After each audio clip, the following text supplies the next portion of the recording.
Welcome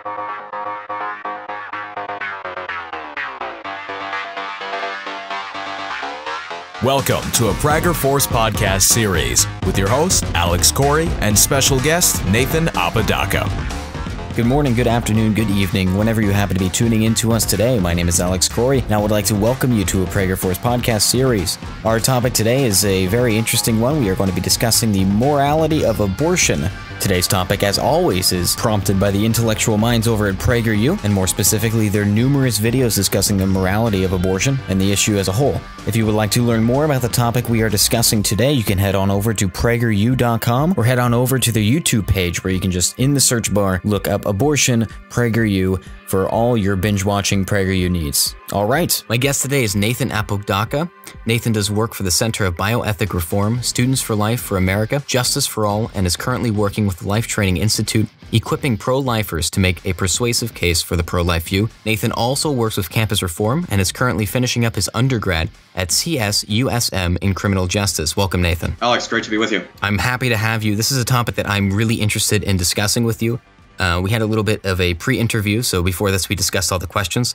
And you, out of everyone I have interviewed so far, have really intrigued me in actually discussing this and learning more about the issue and your stance on the issue itself. So I want you just to give a brief statement on where you stand, why you stand there, and if you can, just a further outline on how you approach the argument itself. Yeah, sure. So just to sum it up in a sentence, I support the pro-life view because, for one, the science of embryology establishes that from the earliest stages of development, all of us, including the listening audience, were distinct, living, and whole human beings. So we weren't part of another living human being, like, say, the skin cells on the back of your hand. We were already distinct, whole living members of the human family. We were members of the species Homo sapiens. And philosophically, the science says that we're distinct, living, whole human beings. Philosophically, there's no relevant difference between the adults that we are now and the unborn humans that we once were that would have justified killing us. Differences of size, level of development, environment, whether you're in the womb or out of the womb, and your degree of dependency on another human being are not good reasons to say that you could have been killed then, but not now. Now, in talking about being distinct, the listening audience can't see me do this right now, but I'm pinching the back of my hand, and I just sent 300 or 400 skin cells hurling to their deaths on the floor in front of me. Now, that doesn't mean I committed mass murder. Reason why is those skin cells are part of a larger human entity, me. They're not whole, distinct living entities the way all of us were when we were in the embryonic stage of our life, just like we're distinct, whole living human beings right now in the adult stage of life. So we're distinct, we're living in that we were growing, and dead things don't grow. And obviously we were human. We have human DNA and came from human parents, so we must be human beings. And lastly, we were whole in that everything that we needed to function as adults was already present. It just hadn't developed just yet. Now, that's what the science says. And in many cases, people will think they are objecting to the science, but in reality, they're making a philosophical argument. So philosophically, philosopher Stephen Schwartz has put together, he has summed up the differences that people, or the arguments that people will make, into a 4-letter acronym known as the SLED acronym. SLED stands for size, level of development, environment, and degree of dependency. And Stephen Schwartz says that none of those are good reasons to say that you could have been killed back then, but should be protected now. So size, yes, it's true. We're much larger now than we were as an embryo or a fetal human being. But since when does size grant us a right to live? For example, men are generally larger than most women, but that doesn't mean that men enjoy a greater right to life. Shaquille O'Neal is far bigger than Hillary Clinton. That doesn't mean he's more of a person because of it. Well, some would say he is more of a person, but size isn't the issue. It's not the reason. He's more of a person. Yeah. So size is obviously doesn't even come into play if we're thinking if it's wrong to beat a small child against a large child. Both of them have an equal right to not be harmed, regardless of what size they are. So size is not relevant. Level of development is not relevant either. Sure, we were far less developed when we were in the embryonic stage or the fetal stage, but we were also less developed when we were in the stage of life as a newborn. For example, say a 2-year-old girl is far less mature than maybe her 24-year-old mother. Her 24-year-old mother might have a college degree. She might speak a couple languages. She might have a good paying job, and she can understand complex issues like love, justice, and equality. And she also has a fully developed reproductive system. The 2-year-old girl has none of that, but that doesn't mean it's any more justifiable or any more right to kill the 2-year-old versus the 24-year-old. They both have a right to life, regardless of their level of development. The E stands for environment. Where you are has no bearing on who you are. Yeah, it's true. We were in a different environment back when we were within the womb, but your location doesn't determine your humanity. So, for example, I'm in the city of San Diego right now, but if I travel to, say, Washington, D.C., I traveled a distance of hundreds to over 1,000 miles. I changed location, but I didn't change my moral status as a human being. For example, also, when I hopped in the shower this morning, I changed location, but I didn't stop being or start being me. So if changing location cannot determine what you are, then how does a journey of 8 inches down the birth canal transform a non-living, non-human, essentially blob of medical waste into a fully valuable human being we should care for and protect? If you're not already a valuable human being, you're not going to get there by changing your address. And finally, D stands for degree of dependency. Yeah, it's true. We were far more dependent on our mothers back then for our survival than we are now. But since when does dependency mean that somebody can kill you? My boss, Scott Klusendorf, has written an article called What the Walking Dead Can Teach Pro-Life Advocates. And he gives the example of Sheriff Rick Grimes, who wakes up in the hospital one day after the zombie apocalypse has already taken place and he's all alone. And my boss, Scott, likes to say, he goes, okay, imagine we change the story just a little bit. Everybody leaves the hospital except for one doctor, and Rick Grimes is still on life support at this point. Does that doctor, because Rick depends entirely on that doctor for his survival, does that doctor have the right to kill Rick Grimes in order to make the doctor's life easier? Well, we would all say no. So degree of dependency, and this is also where the viability argument comes in, and I suppose we'll talk about that a little bit when we get to the legal issue, but this is where the viability argument comes in. And to give a little thought experiment that actually Peter Singer, who is not pro-life, but Peter Singer gives an interesting thought experiment about this. He says, suppose you have a woman in the United States. She has access to the best possible medical care. She's 22 weeks pregnant, which is about the earliest age that a child can survive outside the womb with medical care. She gets on a plane at, say, LAX or San Diego International Airport and flies to a underdeveloped nation like, say, Haiti or Nepal or Zimbabwe, where the standard of viability is 38 weeks. Does the child in her womb start being a person at 22 weeks in the United States, become a non-person, non-human entity when she lands in Haiti and goes back to being a human being again, a human person, when she lands back in LA or San Diego? It would obviously be ridiculous. So degree of dependency and viability is not a good reason to say you could be killed then, but not now. The letters are size, level of development, environment, and degree of dependency. In the past, we used to discriminate on the basis of race, skin color, gender, ethnicity, or religion. Now we simply discriminate on the basis of size, level of development, location, and degree of dependency. We've basically just exchanged one form of bigotry for another. So that's the pro-life argument right there. So I have a few things on that. One, you really touched my heartstrings there when you were making the analogy to Rick Grimes, because I love the Walking Dead series. So the fact that that possibly could have never taken place, you know, if I were pro-choice, that would have converted me right there. So congrats, you won. Perfect. I have two things. So one, I agree that the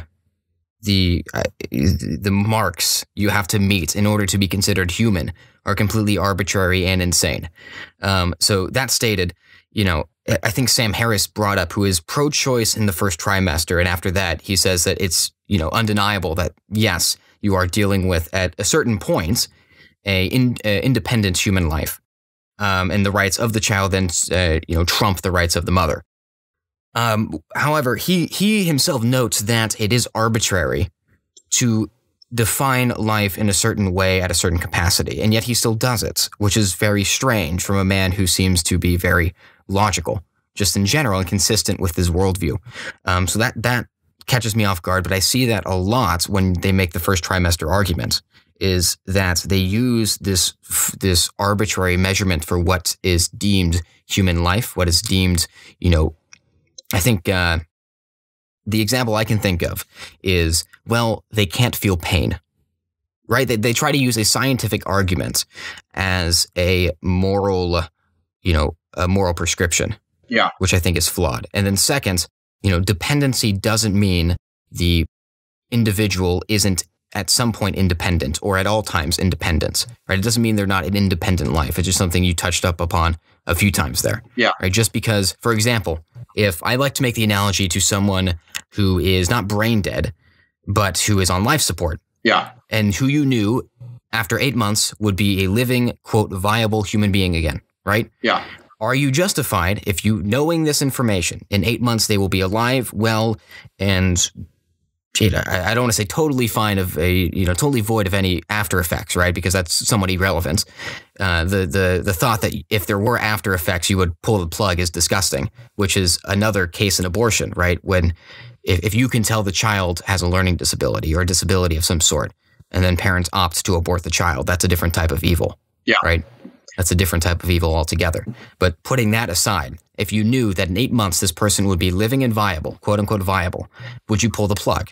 People like to make the analogy that, well, a child in the first stages of life, or first stages of what would you call it? The phrase for the first stage, the first trimester of pregnancy is generally where the argument is made. Let me just back up, because I actually have heard this argument and I just want to answer it. So people like to bring up the issue of brain death. In fact, there was actually someone named Baruch Brody a number of years ago who brought this argument up, and he said, well, if brain death, the cessation of brain activity, means that somebody is dead, well, then the beginning of brain activity must mean that they started living at that point. Well, Dr. Maureen Kondik, who's a neuroscientist, has made the point that this actually confuses a person who will no more function as a person and a person who is not yet functioning as a person. They're only temporarily unconscious. They're not permanently unconscious. So, and then this is also where a positive argument for the pro-life position comes in. And if your listeners are taking notes, they're going to want to write this down. I'll try and say it slow. It's called the substance view of the human person. And basically, the substance view is that if you're a human now, you've always been a human for the moment that you began to exist. Now, at brain death, you've basically lost all capacity to live. You've lost the capacity, which is naturally inherent. It's inherent in what you are, to function as an organized whole. But from the moment you began to exist, you've already had that naturally inherent function from the stage of, from the point of conception, the embryo or zygote, all the way through the fetal stage, the infant stage, to the adult stage, has been functioning as an organized whole. The thing that is controlling that has simply changed, but you haven't suddenly gained the capacity to function as an organized whole. Plus, there's also something that needs to be addressed. A lot of times people bring up the issue of potentiality, and they'll say, well, it's only a potential person. But they'll confuse the difference between what's called active potentiality and passive potentiality. So, for example, I have a tree in my backyard right now. That tree has the passive potentiality to become, say, a table or a house if somebody acts on it from the outside. So if somebody acts on it from the outside, it could become a tree or a house or firewood. But if nobody acts on it from the outside, but it continues to develop itself from within, it's always going to function as an adult tree. It'll produce fruit, it'll produce flowers, it'll shed its leaves in the fall. It'll do what adult trees do. So that's the difference between active and passive potentiality. So to kind of bring this up, sorry, I'm kind of rambling on here. You're fine. Go for it. To kind of show how this relates to human beings, people will say, well, it's only a potential person. Well, Frank Beckwith, who's a philosopher at Baylor University, he likes to point out, he goes, well, no, it's actually a person with great potential. So they have the potential to function as a rational being, to have self-awareness, to make moral decisions. They have all of that because they're a human being, not because somebody has acted on them from the outside. Whereas my cat or dog doesn't have the capacity to talk or think rationally like I do. I have that because I'm a human being. My cat doesn't have that because he's a cat. Now, if I suddenly lost the capacity to function rationally, or I function less rationally, we obviously believe that there is a problem there, because human beings, by definition, can think rationally. And if I'm not, that means I'm damaged. It doesn't mean I've changed species or have lost any value. It's so I think I brought this up to you early, again, before we shot this, the telos argument of Aristotle's telos argument. What you laid out is essentially that in more detail, which is the argument that the inner potential, the inner potential of an object is how the object should be treated at all times, right? So if, for example, a acorn left alone without any, external forces acting upon it will turn into a tree, then you ought to treat the acorn as if it would be a tree, right? Yeah. The end potential. So that's where that stems from. I want a pro-life, pro-choice argument back and forth using that alone. So it's a very persuasive one. That. Yeah, it's a very persuasive one. In fact, actually, I'd like to point out when people especially the progressive left likes to pull rights out of thin air. Either it's, I have a right to serve in the military, I have a right to get married, I have this right, but they have trouble grounding it. And they've actually have a hard time answering the question of what makes human beings equal. I have a friend of mine, Steve Wagner. He's the president of Justice for All. He likes to say this when he speaks to audiences. He goes, okay, look around the room right now. Everybody in this room is a different race, a different gender, at a different stage of life, a different ethnicity, different religion. But there's something in this room that makes us all equal. We all have the same exact human nature, and we've had that nature from the moment we began to exist. So if we're equal now, we were equal back then. And yeah, common humanity. There's a really good book, actually, that talks about this, about Aristotle's argument. It's by Dave Sterrett. It's called Aborting Aristotle. And Dave Sterrett, it's a really good book, actually.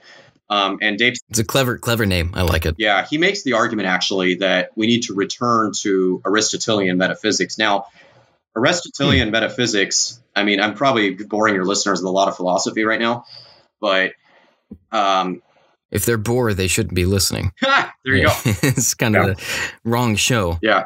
Go listen to Ben Shapiro's show or something. No, I'm kidding. So that's an unnecessary jab. It's a little stab in the back there. Yeah. Well, hey, this is a show with great potential. So, but anyways, Dave Sterrett makes the point that a large part of it, we've abandoned that Aristotelian metaphysics. Now, that's not the only pro-life argument out there.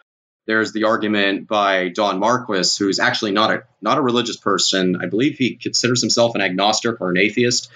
But he makes the point that the reason why it's wrong to kill the unborn is because for the same reason it's wrong to kill you or me. So, for example, right now I'm 21 years old. I'm single. I'm finishing up college. So killing me right now would deny me, say, the next good meal I'm going to have. It would deny me, being able to enjoy my wedding day, enjoy my college graduation, enjoy working my first career. Life. It would deny you life. It would deny me life and the things that go along with life and what philosophers call human flourishing. So if it makes me wrong to kill me now, when I was in the embryonic or the fetal stage, it would arguably deny me a greater enjoyment and flourishing of life. I wouldn't have been able to enjoy learning to ride a bike. I wouldn't have been able to enjoy, say, my first kiss or going to the prom or graduating high school or getting baptized or any of that. And so he makes the argument, and I think he calls it the future like ours argument, or the flourishing like ours. It's been kind of developed a little bit by, I believe, Chris Kaiser has touched on a little bit in his book, The Ethics of Abortion. So I think it's a very strong argument if it could be developed correctly. But I also think it goes well with the substance view that we're human beings at every stage of our life. And so we are at least entitled to basic human rights, which includes the right to not be killed without good reason. So that's what the science and the philosophy says.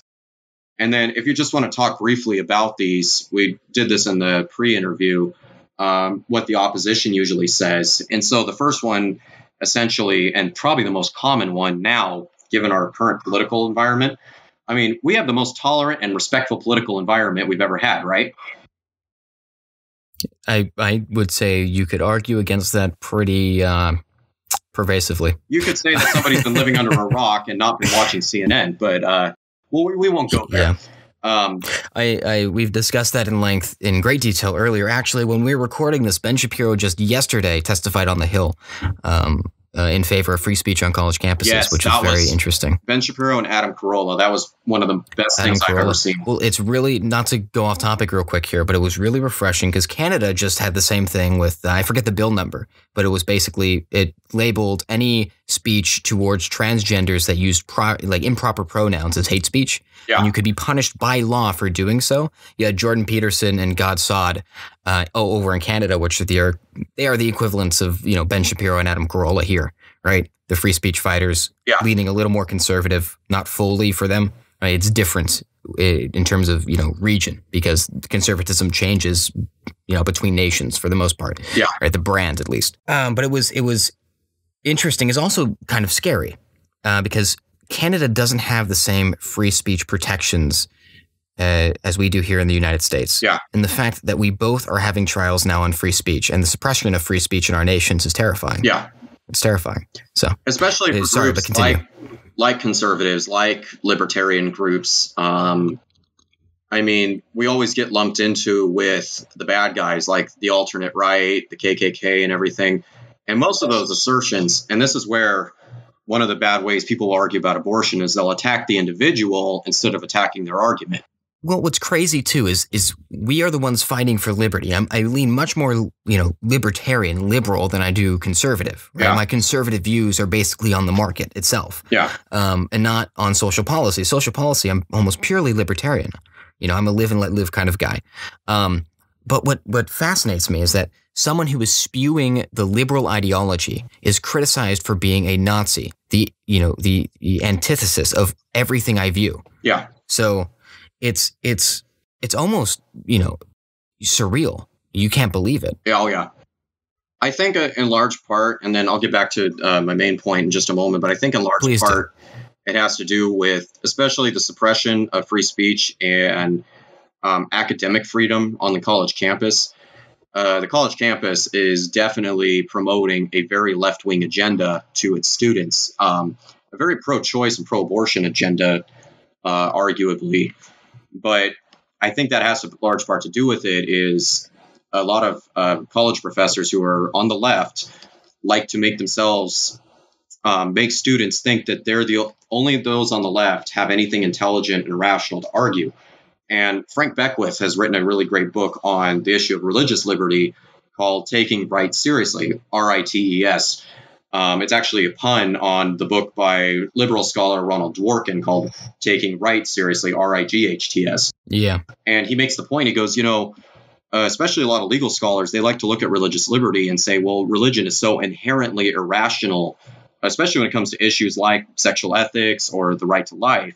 They're so inherently irrational. And Frank Beckwith points out, he goes, well, look, that completely ignores the arguments that have been advanced in favor of a religious point of view, that a religious point of view could be true, or the pro-life position could be true, or even conservative sexuality could be true. He goes, a lot of legal scholars like to completely blow past that. And it's really absurd in some ways. But that's kind of what we're up against in America today. And I think we're seeing with Adam Carolla and Ben Shapiro testifying to the U.S. Congress that people are finally starting to wake up and say, we're going down a very dangerous path here. And it's dangerous for everybody, not just conservatives. I would say it's dangerous for liberals, too. At some point, it inevitably becomes you are eating your own. I mean, we saw this was a few months back, but when during the Women's March, there were subsections of the subgroup of Americans who were protesting the president, right? You had the black women in the Women's March kicking out or pushing back to the back of the line the white women in the Women's March because the black women were obviously more oppressed than the white women. Yeah. Therefore, their speech wasn't worthy of being out in front, and they just completely banned anyone who was pro-life from the event. Right? Any woman who was pro-life was not, willingly accepted. I forget the organization. Feminists for Life. What was that? There was a couple of groups, Feminists for Life and New Wave Feminists. Yeah. They were banned from the event because they had a pro-life position during this protest, this women's protest of Donald Trump. Yeah. So it's completely absurd, and it's terrifying because this is the problem. Offense is purely subjective. Yeah. And what they're trying to do now, to take it one step further, is they're trying to make definitions purely subjective. Yeah. And listen, pluralism is great on the cultural level. Pluralism is great so long as you have, assimilation, right? Exactly. And pluralism is key to the success of the West. No doubt about it. You can't make everything plural. There has to be some objectivity in the world in order for us to function as a society. Exactly. Right? And the best way to objectively view the world is through the scientific method. Yeah. Okay? Religion, no, because then you start fighting with all the other religions, okay? Your offense, no, because then everything is offensive to some person in some capacity, right? So you have to base law around what can be objectively decided. Yeah. And you can't objectively decide on offense. So that's what's so absurd about all of this. Yeah. Is that, tomorrow I could walk into the police station and say that the person walking down the street offended me with how they were walking. And then that person would be arrested. It's completely absurd. Hey, don't give our listeners any ideas. But regardless, continue with what you were saying. I did want to pull up a statistic here on my computer from Pew. It showed, because this is very interesting, you said that professors try to make it seem as if in order to be intelligent, you need to be liberal. Exactly. And what the studies show is the higher the education you have, the more liberal you become. And people say, well, obviously there's the proof. Right? There's the proof that if you're more intelligent, you're more likely to be liberal. But that's not the case, right? Yeah. All the correlation doesn't prove anything, right? And what we see from campuses is that, no, it turns out, and I had this was one of my favorite engagements with a person in my class on ideologies, is that he said he's learning to think. And I said, no, you're not. And this was in class. This is a public, confrontation. And he said, no, I know what I'm saying is right. Okay, well, then you must know what your opponents say, right? You must know what the adversary is arguing against and what they actually are arguing. It's like, yes, I do. Okay, what is the conservative stance on abortion? Couldn't answer it. Couldn't answer correctly. Exactly. What is the conservative stance against socialism? Couldn't answer correctly. What is the conservative stance against gay marriage? Couldn't answer correctly. Okay, what is the libertarian stance on gay marriage? Couldn't answer correctly. Right? They don't know. They don't know other stances. I even asked, what is an authoritarian stance on freedom of speech? And they didn't know. And lo and behold, it was theirs. Right? It was their own stance on free speech because they believe that hate speech should not be considered free speech. Yeah. It's individual. It's really ironic, especially, and I don't think we planned on this being a free speech podcast, but hey, I mean, people are getting a free lecture on free speech. So it is really interesting. And especially on the college campus, there are literally caricatures of positions being taught, not the actual position. Really great post I actually saw on Facebook a while back by Robert P. George, who's probably one of the most brilliant conservative minds out there on the pro-life issue, also the traditional marriage issue and religious liberty. And he makes a point when he teaches his philosophy and ethics class, he will make his students read the works by the pro-choice scholars. So people like Judith Jarvis Thompson, David Boonin, Michael Tooley, Peter Singer, some of the best minds on the pro-choice side, also Ronald Dworkin, Jeff McMahon. And then he will make them read some of the best minds on the pro-life side. So he's written some stuff. Also, he'll have people read stuff by Don Marquis or Patrick Lee or Frank Beckwith, who've responded to some of the arguments by Dworkin and Thompson and Boonin. And he goes, the point of a professor is not to indoctrinate students, it's to educate them. And that's really what we're seeing. We're seeing the exact opposite on the college campus. We see professors who are trying to indoctrinate students and not educate them. In fact, actually tell a little story, and this ties into... I have one after yours as well that I think you'll find fascinating. Yeah. So, incident in one of my sociology classes, the conversation turned to abortion. Oh, fun. A student in the class, she spoke up and she said, well, if men could get pregnant, abortion would be a sacrament.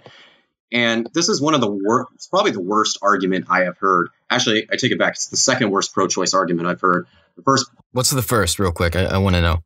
Somebody told me one time the Bible didn't say that Jesus was human before he was born. I almost made him repeat it just so he could see how ridiculous it sounded. It's already bad when you make an argument from the Bible. Yeah. So if you're, it's really I'm assuming this guy's not. I'm assuming this guy's not religious if he's, pro-choice. People will actually quote the Bible to me when I'm doing pro-life outreach. I've had people quote the Bible to me and I go, well, first off, I didn't make an argument to you based in theology. I made an argument to you based in science and philosophy. So you have to answer me using science and philosophy. It's so hypocritical. Now, it's amazing. In that regard, this is the second worst argument I have heard, is that if men could get pregnant, abortion would be a sacrament. Well, first off, we're not arguing that abortion is wrong just for women if women are the only ones getting pregnant. We're arguing that abortion is wrong because it intentionally ends the life of an innocent human being. If men and women could both get pregnant, by the way, if that was the case, there'd only be one gender. Yeah, but you know. Yeah. But if both men and women could get pregnant, abortion would still be a moral wrong, unless the unborn are not human beings. If the unborn aren't human, then abortion isn't an issue. Just go ahead and have the abortion. But if the unborn are human, the reasons we give to kill them must be as good as the reasons we would give to, say, kill a 2-year-old. And they're not good enough reasons. So also the argument, and this is, I'm going to get back into the bad ways people argue about abortion. We will. We definitely will. But when people say, well, you're a man, what do you have to say on abortion? Well, I mean, first off, arguments don't have genitals. People do. So you have to answer my argument and not attack me personally. Also, there are a lot of pro-life women I know. There's some really good pro-life women scholars out there. You have people like Lila Rose. You have Stephanie Gray. Some of my colleagues at Life Training Institute who are women. And I have a lot of women friends that are working in the pro-life movement. So, and actually it was really ironic. We were doing an outreach one time, and a close friend of mine, she was out there. And when the counter protesters were out there with signs saying, oh, no uterus, no voice, when they realized there was actually women out there with us, they put up a new sign that said, mind your own uterus. So we're not saying that abortion is personally wrong for us. We're arguing that it's wrong at all times and in all places, just like it would be wrong to kill a 2-year-old in all times and all places. So it really doesn't even address the argument that we present. It just attacks the person, not the argument. Or people like to say, well, and this is one, especially, I've been hearing this one more and more, aimed at conservatives and libertarians. And so I just want to answer it real quick. People will say, well, you're not pro-life. You're really pro-birth. You just want the child to be born. You don't want to take care of the child. You've heard this one. It's especially common right now with the ongoing debate over the healthcare issue in the Senate right now. Sure. Which went horrible, by the way, if you didn't read the updates this morning. Yeah, it's very painful, very embarrassing. But at the same time, this isn't really an issue. I mean, I'm also against infanticide. I believe killing infants is wrong, but I don't believe there's a government solution to help starving children. I think there are things that can be done. I just don't think the federal government is the one that should be providing that. Well, what's funny, too, is that the stance assumes that it's just not logical from the start, right? Because they say, well, you only care until they're born, right? And you only care up to the point where they are birthed, right? Okay, well, does that in any way justify you killing the baby? No, it doesn't. No, but not at all. I still don't get your point. So what if I only care? So what if I only care for the life of the child? I think that's irrelevant. It's completely irrelevant. So you can point that out and end it quickly there. Yeah, it's really, that's what I have. It doesn't answer the argument. In fact, I mean, suppose I am this greedy, evil, rich, white, heterosexual, straight, male, conservative, cisgendered. Suppose I am all that, and suppose I don't care about children. Does that really justify killing them? If I don't support a government program that will put children with loving families, does that mean I still am wrong for opposing, say, child abuse? If that's the case, then they must be for killing every orphan in the world. Yeah, it's right, because their life's not worth anything. They don't have loving parents. Yeah, are you kidding me? What kind of argument is that? It's just insane. Yeah, being unwanted doesn't make you a non-human. It's just the way people immediately feel about you. By the way, if people are feeling unwanted, by the way, the liberal criticism that, well, you should care more about the poor. Well, in many cases, yeah, you should care more. That doesn't follow that you should advocate for a big government position like, say, Obamacare or single-payer health care. There are good arguments that conservatives and libertarians make against these government programs. And it's not because they don't like the poor or they hate the poor. It's because they think there are better ways to take care of the poor. So I would say you shouldn't care more for the poor. You should care for the poor. Because I don't think that you should care more for someone just based on their economic standing. Exactly. I think you should care for them regardless. Right? I don't think that the amount you own dictates your worth as a human. Exactly. Or how I should treat you as a human. Exactly. And that goes both ways. So follow the logic to its ends. And that's what I do on the abortion case when I debate it, is they say, okay, well, the child's not viable until this. And it's like, okay, then you must be fine with killing a 2-year-old, because a 2-year-old in no way is viable on its own. The thing would die in 5 hours. Exactly. There's no way a 2-year-old survives, right? And in fact, children are probably not viable at least until they're 12 to 15. There are a lot Most of teenagers. kids would just die on it. Yeah. Antifa is not viable yet. Well, there we go. We solved our Antifa problem here on our talk of abortion. I do want to, I forgot my story. Let's keep going and you'll eventually remember it. Yeah, well, I don't want to sidetrack too much on free speech. So I will let you get. No, I remember it now, and I think this is important. So I want to get to this about indoctrination. We were talking about that earlier, and then we will get to the question on the 5 fallacies in debating the pro-choice stance. I want to hear that. So this is during my early American institutions course, and my first day of the class, the professor gets up and he talks about, how the Constitution was written by white men in order to suppress the common man, right? So on and so forth. Nothing about the fact that it was the first democracy ever on the face of the earth, right? Or modern democracy. It blows my mind in the sense that he would argue the thing that liberated the common man, in essence acted to, in fact, not liberate, but suppress and mute, which is completely insane. It doesn't make any sense. You're taking basically a postmodern's perspective on the Constitution. And what was really frustrating is when we had to write an essay, essays were a huge part of our grade. He would give us the outline for the essay. He would tell us what to say in the essay. And if we said anything other than what he laid out for us, we would get a failing grade. So there was no pressure to actually think about the topics. There literally were 2 questions on the multiple choice. I think I missed maybe 2 ever on his multiple choice test, because some of them were, essentially dumbed down. Are Republicans evil? And you would circle yes or no. It was insane. It was absolutely insane. So, and we read far left-leaning books on we read one called Dollarocracy. Right, so if you get a general idea of that there. We read stuff that was akin to who was the American history author who wrote Howard Zinn. Howard Zinn, yes, thank you.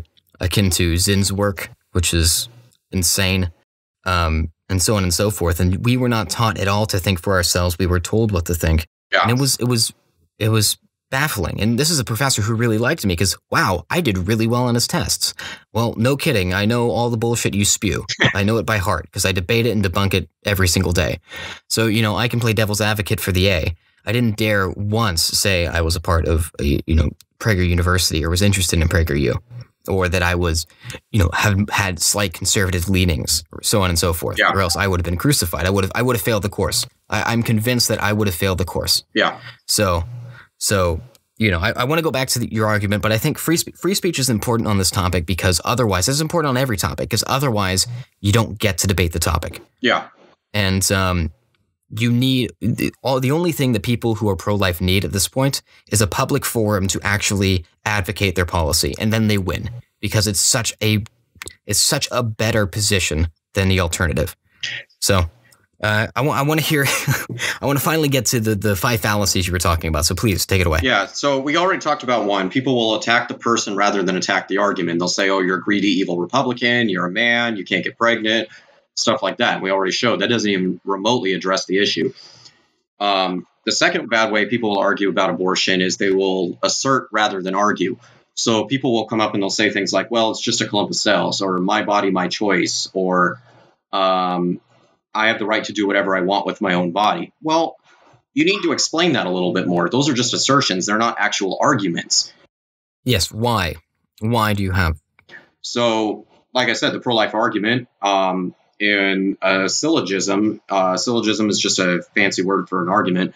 Socrates is a man. All men are mortal. Therefore, Socrates is mortal. So the pro-life argument is it's wrong to intentionally kill an innocent human being. Abortion does intentionally kill an innocent human being. Therefore, abortion is a moral wrong, or abortion is wrong. And any argument advanced by the pro-choice side needs to address that. They could either attack the first premise that it's wrong to intentionally kill an innocent human being. And some of the academics like Peter Singer and Michael Tooley will do that. Or they'll go after the second argument and say that abortion does not intentionally kill an innocent human being. But they don't really use any real sources on that. The science of embryology is clear. Yeah, there's a distinct living and whole human being present from the point of conception. And even some of the best pro-choice advocates fully admit this. David Boone, in his book, A Defense of Abortion, he opens it up by telling a story. He says, on my desk right now are these pictures of my little boy Eli. Pictures of him when we brought him home from the hospital, and he has a hat, a little beanie on his head to conserve body heat, catching his first baseball, first day of school, so on and so forth. Then he says, but in the top drawer of my desk, I have another picture of my son Eli. There's no doubt in my mind that also depicts the same little boy, just at an earlier stage of his development. It was an ultrasound photo, I think, at 24 weeks. And he says, the thesis I will advance in this book is that it would have been perfectly permissible to end his life at that point. So Boone fully agrees this. Ronald Dworkin, in his book, Life's Dominion, he says, abortion is a choice for death. Peter Singer, who is probably the most radical philosopher in the United States today, he says, he actually calls out pro-choice advocates. He says, you guys are intellectually dishonest. You want to draw this imaginary line at birth and say that somehow birth is relevant to saying that we can't kill that human being. He goes, no, it's not relevant at all. You can kill that human being up to 30 days after birth, just like you could in an abortion. So, Planned Parenthood's not going to put it that way, at least not right now. Eventually, maybe. Who knows? Yeah, who knows where they're going to go. And then also, Michael Tooley actually says it's up to a week after birth. Jeff McMahon is interesting. He actually says that it troubles him that his conclusions would lead him to support infanticide, not just abortion, but infanticide as well, because birth is very arbitrary. I would like to hear that explanation. They usually say, and I'll actually use this to caveat into the next point, is people will confuse functioning as a person with being a person. So we talked about this a little bit, but a lot of times, so Peter Singer says that it's self-awareness. A fetus is not self-aware, while a newborn is not self-aware. You can kill both. Well, he needs to explain, why does self-awareness matter and not, say, having a belly button that points outward rather than inward? Or why does self-awareness matter more than skin color or gender? Dennis Prager actually makes a really good point on this. He goes, skin color is about as relevant as shoe size or hair color. And I would say the same thing about Peter Singer's qualification of self-awareness.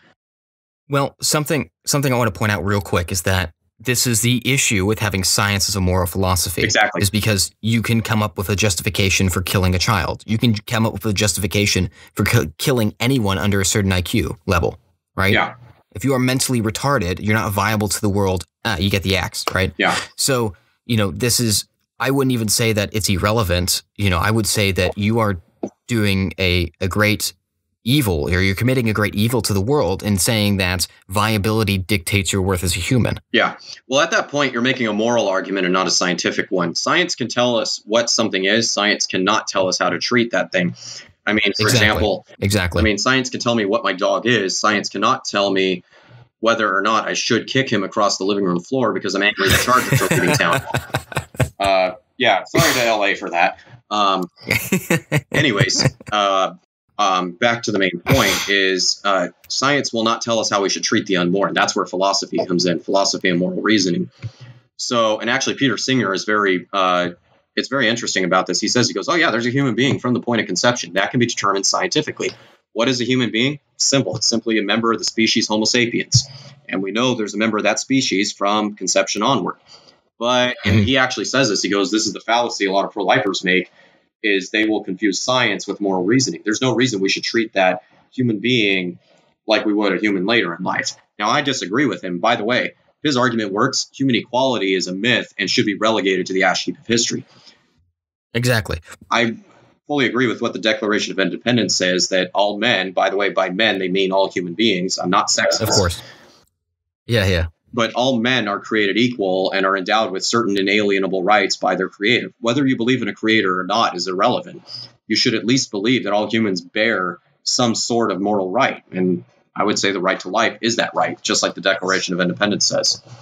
So again, the issue with that is they are conflating science for a moral philosophy. And I want to dive into that real quick here, because I am an agnostic atheist. Okay. So that might confuse a lot of people as to why I take a pro-life position, or as to why I am conservative, and that is because I believe in the Western world and Western values. Exactly. I truly believe that the Torah and the Bible are as synonymous with Western culture today as the Iliad and Odyssey were to Greek culture back then. Yeah.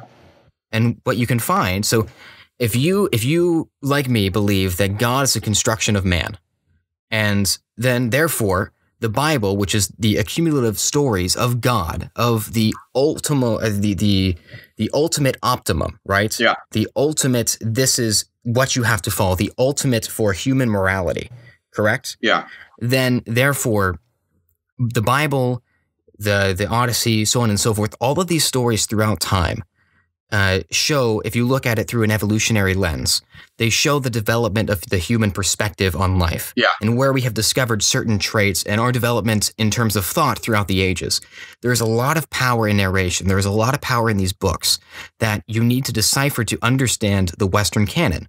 The Western canon is who we are. Yeah. And so when people say morality is innately religious, well, yes. Because in order to be moral, you have to enter the metaphysical plane. Yeah. And what religion is stories. It's a personification of morality. It's a personification of the concepts we have created to dictate how we ought to live our lives. God is the ultimate optimum. He is the embodiment of everything we believe to be morally correct. Yeah. Correct? Right? And you can see a correlation with Western thought throughout all of these books, throughout the Iliad, throughout the Odyssey, throughout the Torah, throughout even the Quran and the Bible. There is a consistent underlying Western ideology that pushes forward these pieces. And it's very important to recognize that. That's why I can't agree with most atheists when they say that religion is not valuable whatsoever and we should turn to science for morality. Yeah. Is because, no, it is very important. It is very important. And I'm not saying that everything in these books should be true and ought to be followed. Of course, that would be insane and ridiculous. But we ought to look for the underlying prescriptions of the Western world and push those forward and further develop thoughts through philosophy, through the metaphysical, through what we can explain by science itself and alone. Yeah. So I think that's really important. It's really important here. It's extremely important here because this is a debate that conflates the two, science and philosophy more than I think any other debate in the history of our world.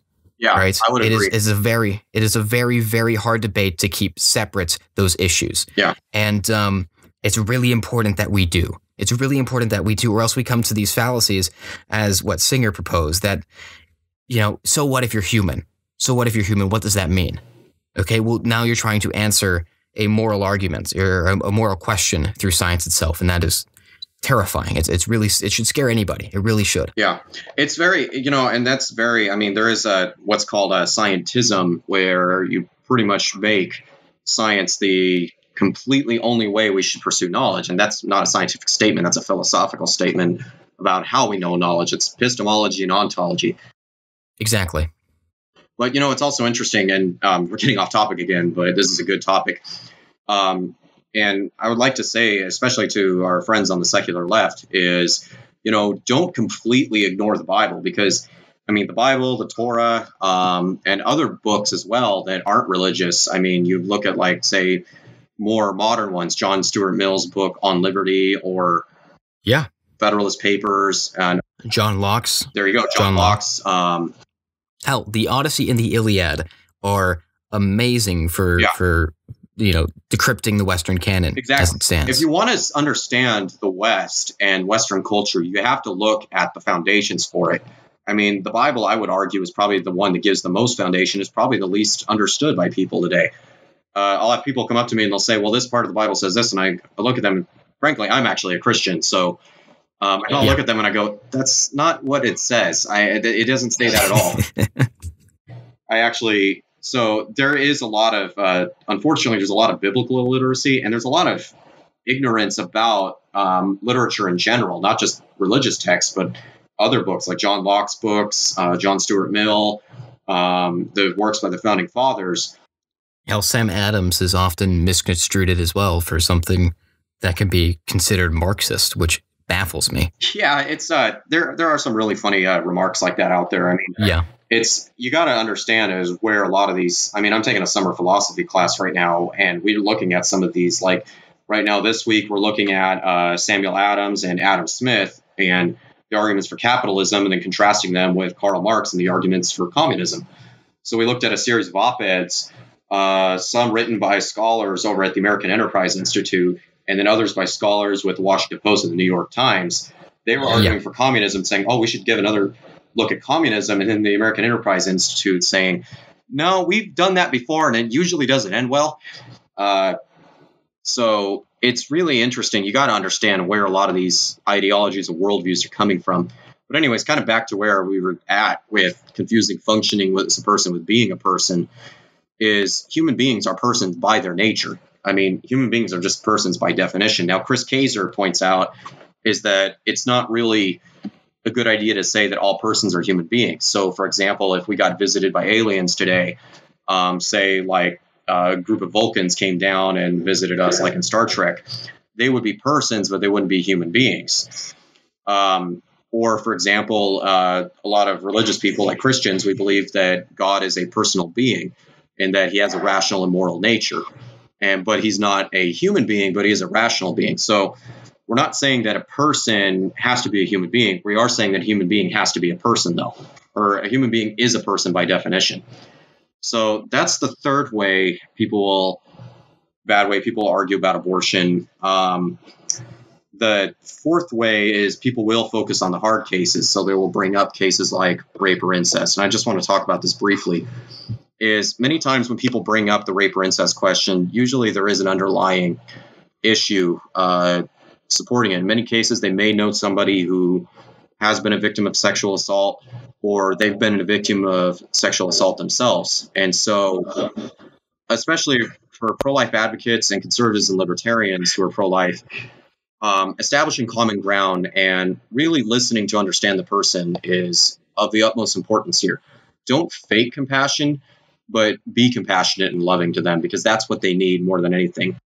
You ought to. Any rape victim who is telling you their story, you ought to take that with the utmost respect and dignity. Yeah. Because someone is trusting you with something that is extremely traumatic in their personal life. To come out publicly about that is very hard. If I can give my stance quickly on the issue of, the marginal case of rape and abortion. Yeah, go ahead. I would say at the point where the woman's health is in jeopardy is the point where you are justified in an abortion. So, for example, if the woman if the rape victim is going to kill herself, like her mental state is so compromised by having to give birth to the child of the rapist, I think there's no question in my mind that the abortion ought to be allowed. Okay. And that's because it gets into a utilitarian argument there. You are sacrificing two lives when you could be sacrificing one. Okay. And it doesn't mean it's justified. It doesn't mean it's justified at all, but it means that is the action we must take. Yeah. Okay. So it doesn't justify the abortion, but it justifies the action given the circumstance. And that's really important to point out, that it is a marginal case, not the actual case. Yeah. I think rape makes up not even 1% of abortions in the country. The majority of them are based off of convenience, which is disgusting. Yeah, so it's there's no strong evidence. And I've heard actually feminists try and make this argument is that, oh, well, in the case of rape, well, it's even if it's not just 1%, it's still less than 95. It's still far less than 5% of the cases. But even then, there still needs to be an amount of compassion shown. Now, let me just explain how I answer this and how a lot of other pro-life advocates will answer this. The question is, how should a civil society, we both agree, obviously, that the rape victim has suffered a great evil and needs to be shown as much compassion and care and love. We have an obligation to care for her and to do justice and punish the assailant, punish the person who attacked her. Given that, now the question is, how should we as a civil society treat innocent human beings to remind us of a painful event? Is it okay for us to kill them to ease our own suffering? Now we get back to the question that we need to answer, which is, what are the unborn? Now, if you think about it, if I have a toddler in front of me who reminds his mother of rape, seeing him reminds her of what was done to her, we would not allow her to kill that toddler to ease her own suffering. In fact, actually, we would say, no, there's something else that's wrong here that we need to address, which is the suffering that you're already having. We need to try and help you ease that suffering instead of allowing you to kill that child. Now, some people aren't entirely convinced by that, and I can understand. It's a very hard case. I mean, yeah. Now, focusing on the hard questions is a fallacy, because even if it is justifiable in the 1% to 2% of cases where sexual assault has happened, that doesn't justify the other 98% of abortions. In fact, actually, abortionist Dr. Warren Hearn, in his book, I have it here somewhere, he wrote the medical teaching text on how to perform abortion procedures. It's called Abortion Practice. Now, he makes an interesting point when he's talking about the reasons that women will have abortions. And he points out that in the case of rape, that a woman needs proper psychological and therapeutic healing to help her overcome the tragedy that she has suffered. So there's no really good evidence that the abortion is going to do her any good to help her get the healing that she needs. It'll just alleviate temporarily the suffering. It won't help her heal from it. So, I mean, it is a very important topic, but we do need to be clear about what it is.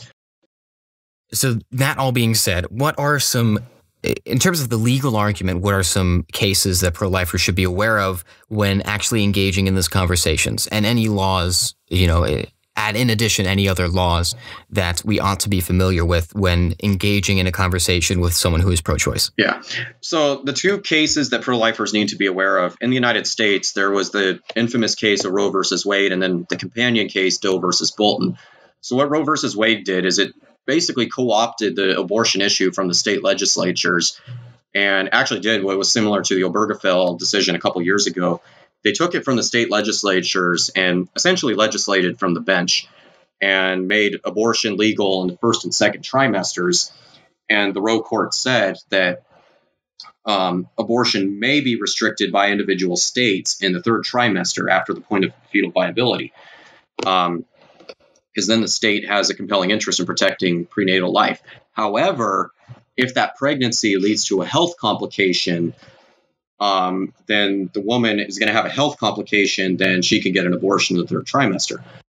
Which, just to interject here, I agree with. I think most people would agree that if the baby poses a great threat to the mother's health in terms of she will probably die if she gives birth to the child, then you have no choice but to abort the child. Let me just clarify that real quick. That's actually what the Doe versus Bolton case defined. Okay. The health definition, Doe versus Bolton, which was the companion case to Roe versus Wade, was decided pretty much the same day. It essentially defined health so broadly you could drive a Mack truck through it. And they used the World Health Organization's definition of health to include familial health, social health, physical health, mental health, and even economic health. So essentially, if being pregnant in the third trimester will cause you to have strained relations with your family, you can get an abortion in the third trimester. And so it's led to some legal scholars to say there's virtually no restrictions on abortion whatsoever in the United States. I believe Prager University released a video on that not too long ago. I've actually have yet to watch it, talking about our laws and how liberal they are in the United States. I haven't seen that one yet. I haven't seen that myself yet. Yeah, well, I guess we both have some homework to do. But sure. Now, Casey versus Planned Parenthood kind of tried to address that issue. It was where they reaffirmed Roe versus Wade. It was in the 1990s, and the Supreme Court reaffirmed the so-called right to an abortion. And during a recent debate, Dr. Nadine Strawson, who's a legal scholar, she was debating my boss, Scott Klusendorf, and she brought Casey up, and she said, well, that's the current law. Well, and she said, and they did away with the Doe versus Bolton definition. Well, actually, they didn't. They looked at a Kansas state legislature and said, well, abortion needs to be legal for both the health of the mother and the life of the mother. They made a distinction between the two.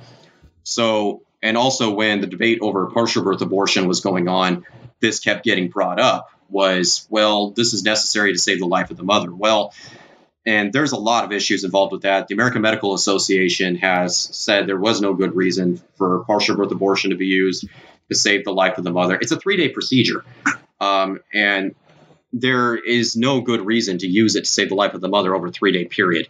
Anyways, so there is that. And then, but That's a mistake that a lot of pro-lifers will make, because they'll hear health and they go, oh, yeah, well, I support a health definition.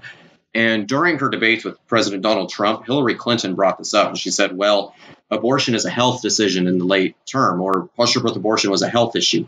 Well, no, it's not. Health was defined so broadly. Health can mean whatever somebody wants. So there is that. Now, on the life issue, this does factor into the hard cases. It is very rare, but pretty much the major health life issue would be ectopic pregnancy. So in ectopic pregnancy, after sexual intercourse, when fertilization happens, it happens within the fallopian tube, which connects the ovary to the uterus within the female reproductive system.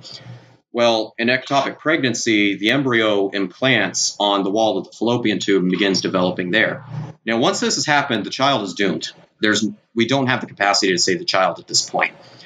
And what will happen is, as the embryo grows, the tube will burst, the fallopian tube will burst, and the woman will die of internal bleeding. It's a very grave situation, and there is something that needs to be done. Now, and you brought it up already, is what is the right thing we can do? We can either A, do nothing and let 2 human beings die, or B, we act to save 1 human life, the mother, even though 1 is going to be lost. We don't have the capacity to save the child in either case. So that is really the way the life issue comes up. But even the life issue, there's a guy, Dr. Thomas Murphy Goodwin. He runs the largest prenatal medical clinic in the world. It's here in Southern California at USC. I think it's Johns Hopkins Medical Center, and he has actually treated patients with advanced stages of cancer using chemotherapy, and he has said that the fetus tolerates it all. So many times, abortion is recommended, but it's usually recommended by doctors who don't want to be sued for wrongful birth. So unfortunately, there's something else insidious there going on. That is a revelation. Yeah.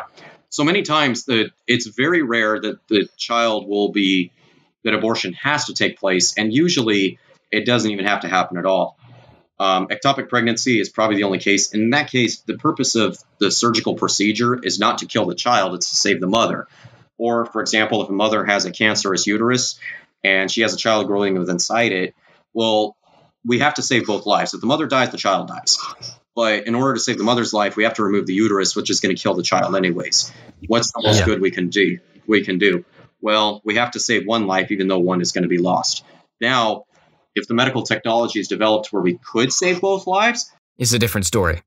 Yeah, it's a different story, completely, entirely. Okay, so I think you summarized a lot of very good points there. So all that being said, all that stated, the legal issues, the philosophical issues, how does your campus treat you with a position that is innately pro-life? I'm really curious. Well, that's kind of an interesting question. So regarding our group on campus, we do a lot of pro-life outreach events. We've actually brought Center for Bioethical Reform to campus, and what we've done is we will show images of abortion, not in place of good arguments, but as valuable adjuncts to good arguments. Essentially, it definitely helps to have the visual aid. Yeah. I've done the same thing, and I've walked away with people horrified and disgusted. Yeah. So it definitely changes how people feel about abortion before it, as a predicate, changing how they think about it. And so we've actually had some pretty humorous issues, or some pretty humorous responses. One of them, the university sent out a trigger warning to the campus, and Campus Reform actually did a story on it. And actually, I did ask them to put up warning because I'm going, these images, they are hard to look at. Oh, okay. But I said, well, we do need some warning, at least for the campus community, because not everybody needs to see it. College students make up the group that is most likely to have abortions.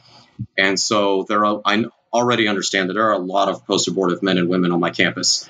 So I want them to only view the images if they're ready to see them. Now, generally speaking, with the warning up, some people will still come up and complain and say, well, how could you show this? And I said, well, we only want people to see this if they're ready to see it. Now, obviously, it's pretty big and obvious, but it still does have a good effect, and it does help lead that conversation in the meaningful direction. Now, some of the humorous responses were pro-choice scholar on my campus, a women's studies professor. She wrote an op-ed in the student paper criticizing the display, and it was actually very bad, a very bad op-ed. But we've also had some other incidents where students have threatened to sue the school for allowing us to bring it. We actually, I heard a rumor a while back that some students were going to try and have me punished by the school for violating the speech code. I actually talked to some people at the school about it, and they said, no, tell them to go kick rocks. You were fully within your First Amendment rights. That's good on the university then. Yeah. I mean, some schools, there are schools, many of the schools I've gone to with this have actually been pretty open to the idea, because when I've done a lot of these outreaches, I mean, the first thing we tell people is be respectful and listen to the questions that people ask you. Listen to the arguments that people bring up against our point of view.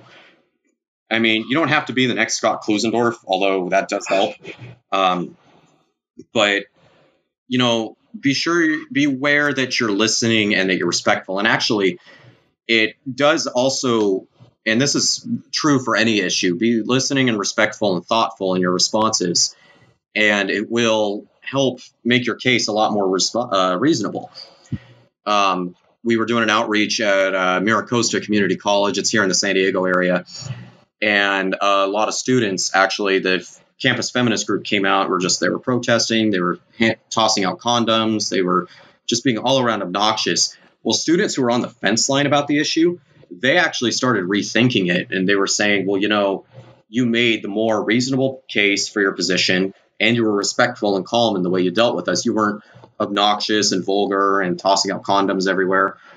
And so it really did help with the imagery. In fact, actually, I did another outreach up in Cerritos at the community college there, and the campus was actually the campus administration was pretty accepting of us. It was the other side they were more worried about. And we've obviously seen that with the left. The left has just gotten to be so vulgar and violent and prone to violence that, you know, people are just so tired of political discourse. Yeah. I totally agree. I was talking recently with, I think it was Mark Jennings. No, it wasn't. It was Will Witt. And I was talking to him on the show, and I said how I hate politics, but I love discussing political theory. And it's because politics encompasses every negative aspect of interactions between two people ever to exist. Yeah, and a great example of that is the last campaign we just witnessed, right? So you mean Donald Trump, the great uniter? Yeah. Just like Obama. Yeah, right. Both similar in that case. But what was I told Will this, and I'll repeat it again, to the dismay of anyone who has to hear it again. It's a shitty joke, but whatever. Is that Hillary Clinton lost because she ran the worst campaign in American history. Then Donald Trump won because he ran the second worst campaign in American history. That's how bad the last election was. I like that. That's a good one. Yeah. So, yeah, you know, in regards to the treatment of the position on campus, one issue, and maybe we could do another episode on this in the future, is I would love to. Yeah. The threats to free speech on campus. What are the biggest threats? And one issue that came up recently with our group was the issue of mandatory student activity fees. And so what happened was we were bringing a speaker to campus, Dr. Mike Adams, who is a really great free speech advocate, really great pro-life advocate. Used to be a left-wing atheist before he became the outspoken conservative Christian at his school at UNC Wilmington, and I'll let you guess how that turned out. But we were going to bring him to campus, and our university, it's really ridiculous. So what ends up happening is, and like we were talking about earlier, how universities favor one viewpoint over all others. Well, we directly found this out when we brought Mike Adams out, and we found out that Cal State San Marcos favors one viewpoint over all others, the social justice leftist viewpoint. And they allocate over $250,000 in the student fees that they collect from students every year. They allocate those $250,000 to advance that viewpoint. But then all the rest of the student groups on campus, there's over 100 of them, fraternities, sororities, sports clubs, religious clubs, political clubs. They all get to request up to $500 per semester. It's completely outrageous. So, and it's even funnier because Cal State San Marcos touts itself as a community that values individual and cultural diversity and respects multiple perspectives, but they don't practice what they preach on that. So let me just interject to make sure I'm getting this correct. They take, in order for you to host an event, they charge you a fee, a student fee.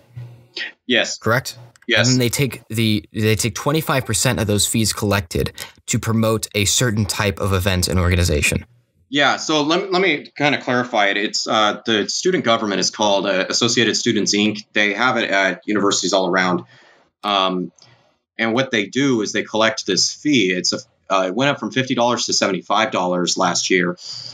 And they will use it to fund the student organization. And they do some pretty good stuff with it. They actually have an emergency fund for students who maybe they've had a death in the family or they need immediate access to monetary funds. But it also ends up being used to promote a leftist viewpoint on campus. So the university, the student government set up these various centers. They set up an LGBTQ center. They set up a gender equity center, which used to be the women's center. And what they will do is they will use these to advocate for a leftist viewpoint. And they get hundreds of thousands of dollars to do that. But every other student group gets only up to $500 to advance their viewpoint. And we found out we can't use that $500 to pay a speaker. So we were trying to bring Mike Adams out, and we found out that they said, well, we won't give you that money if you're going to use it to pay a speaker. We'll use it for anything else, but we won't use it to pay the speaker. But they will use that money, the money they've collected, the hundreds of thousands of dollars, to pay for leftist speakers. So we've had leftist speakers come in to speak all the time. I would sue them. We actually are suing them. Oh, fantastic. Yeah. So we filed a federal lawsuit back in May. And really, it's on the basis that we believe it's outrageous for any university to force students to pay for the viewpoints they disagree with, and then at the same time deny them the right to present an opposing view. So we wanted to present the pro-life view, and we also wanted to present a conservative view on human sexuality, that we think human beings sexually flourish the best way in a committed marriage relationship. And honestly, I think there's a really good case to be made for that. But the university didn't really support that. They spent all this money on promoting the exact opposite view. And really, it's very sad. It's, they've transformed universities from marketplaces of ideas to a seller's market of a single ideology. And we've seen that with the student protests at Berkeley. Now, recently banning Ben Shapiro from campus, which I think is going to end badly for them. It will end in 3 lawsuits. Yeah. So they picked the wrong choice. person to ban from campus. Jeez, yeah. The forget what he was for Harvard, but like the equivalent to their valedictorian, and like the most popular conservative speaker in the conservative movement right now. Yeah, that was a good choice.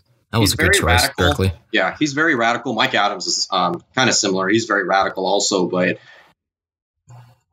he's very respectful in the way he engages people, and he's really led to people changing their minds. And I wouldn't say that Ben Shapiro is radical, but I would say that he actively engages with radicals to the point where, and this is part of I think he's explained this before. He's not a radical, but when a radical approaches him, he punches back twice as hard. Yeah. So he acts twice as radical towards them in a a logical manner, right? Yeah. One that will be convincing. So I think that's the appropriate way to state that. Yeah, he's very I think he's one of the best, especially one of the best conservative minds out there. And, and this is important for public universities to model and promote the First Amendment values that they're supposed to be teaching to students, but they really aren't. I mean, look at it. Students are going to be tomorrow's legislators, judges, commissioners, voters, entrepreneurs. They need to know they need to learn to celebrate diversity. They need to learn to celebrate a diverse points of view and learn with and go with the correct point of view based on reasonable and academic debate. That's what the best liberal scholars like Judith Jarvis Thompson, Ronald Dworkin, John Rawls, they promoted viewpoints that I disagree with, but they believe that those viewpoints should be debated out in public forum. I'm a fairly liberal. It's funny. If we talk about PragerFORCE specifically, which is the student ambassador program for PragerU, I am a agnostic atheist liberal who is now a part of the conservative movement and comfortably a part of the conservative movement. So if that doesn't tell you how things have shifted, then I don't know what does. Yeah, or you look at the recent video with Dave Rubin. Yeah. from the Young Turks. I think that was my favorite video that PragerU has done as of recently. He was talking about, he goes, there's no place for me on the left anymore. And I've talked to friends like this who used to be on the left, and they said they go, whether they used to be a gay activist or used to be a feminist, and they said there's no place for me there anymore. I mean, it's gotten so much about pushing this political ideology that it's not about supporting women's rights or basic human rights for homosexuals or bisexuals. I mean, it's really sad. I really think Dave Rubin did a good job. And if our listening audience hasn't seen that video yet, I would say it's definitely worth a watch. It's very eye-opening. Dave Rubin, Why I Left the Left on PragerU. Yeah. PragerU website, PragerU YouTube page. So if anyone's curious on where that is, you can find it there. Yeah. Yes, so I want to know about the Life Training Institute and how you approach everything we have discussed today. The issues, the challenges, and the viewpoints of your opposition. How do you engage and ultimately win in that conversation? I would say we're a very diverse group of individuals. Now, a lot of pro-life groups will go into schools and they will give, say, abstinence talks or chastity talks, or they will talk about pregnancy resource centers, which are all good. I fully support a lot of that. I don't know if there are a lot of pro-lifers who don't support, say, abstinence talks or chastity talks, but that's besides the point. Our job is specifically to focus on the apologetic side, to make the intellectual arguments accessible, present them reasonably, and kind of teach pro-lifers how to think through the issue. For example, I'm taking a critical thinking class right now, and I think this is a really good analogy, is the point of the class is not to teach you what to think, it's to teach you how to think about what you already know. Let me back up real quick. So it's basically kind of laying out how you think through an issue and how you think critically about an issue.